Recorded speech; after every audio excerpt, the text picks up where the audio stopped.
Ольга Валерьевна, здравствуйте. Расскажите, пожалуйста, об эпидобстановке на сегодняшний день в республике.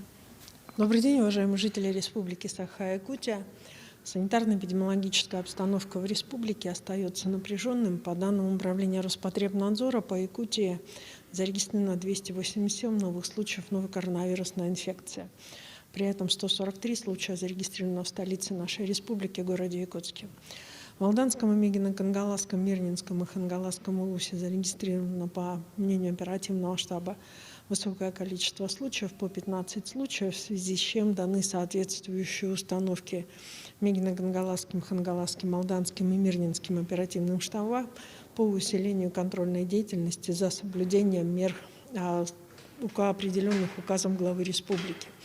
13 случаев зарегистрировано в Нюрбинском улусе, 12 в Нирингринском, 9 в Оленёкском, Вилюйском и Амиконском по 8 случаев. От 1 до 7 случаев зарегистрировано в 10 районах республики. На настоящий момент оперштаб отмечает, что наиболее сложной санитарно-эпидемиологической обстановкой является обстановка в Алекминском, Амиконском, Мигино-Кангаласском, Нюрбинском, Намском и Хангаласских районах. Соответственно, оказание медицинской помощи и соблюдение норм санитарно-эпидемиологического характера в этих районах, помимо оперативных штабов районов, находится на контроле у Республиканского оперативного штаба. На настоящий момент, на сегодня, в тяжелом состоянии в наших медицинских учреждениях находится 138 граждан республики, из них достаточно в тяжелом состоянии. На аппарате искусственной вентиляции легких находится 39 человек. Необходимо обратить внимание, что все медицинские учреждения районов республики и улусов оснащены аппаратом искусственной вентиляции легких, и оказывается медицинская помощь во всех районах республики. В республике продолжается вакцинация. Первую вакцину получили 432 288 тысяч человек, что составляет 63% от взрослого населения республики.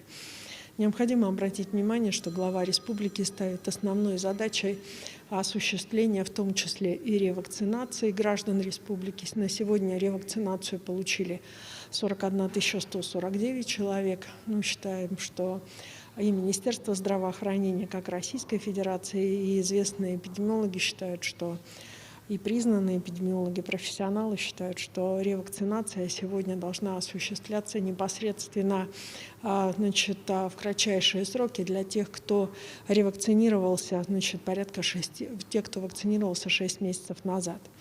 Первую вакцину в целом по республике из граждан 60 лет получило 83 576 человек.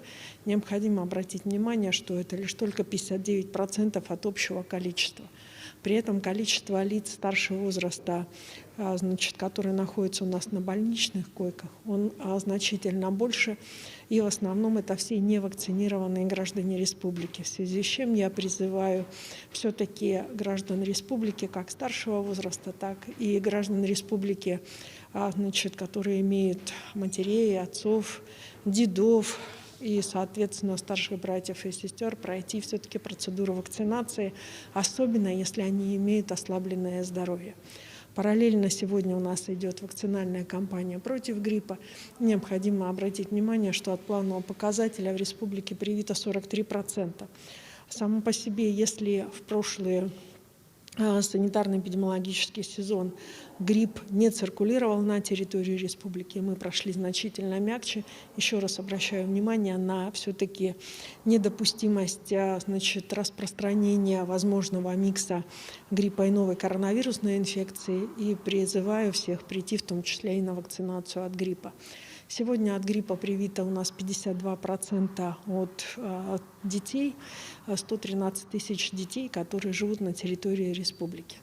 Уважаемые жители Республики Саха-Якутия, с понедельника действуют ограничения, связанные с посещением ряда учреждений, организаций, в том числе в каждом городе и районе республики, только через лиц, которые непосредственно переболели или получили вакцину при наличии соответствующего QR-кода. Обращаем внимание на безукоснительное соблюдение указа главы республики в данном направлении, потому что это дает возможность прежде всего нам с вами снижать и темпы прироста заболевания значит, на территории нашей республики, ну и охранять тех, кто в силу определенных обстоятельств не может получить вакцину, так как имеет соответствующий медицинский отвод.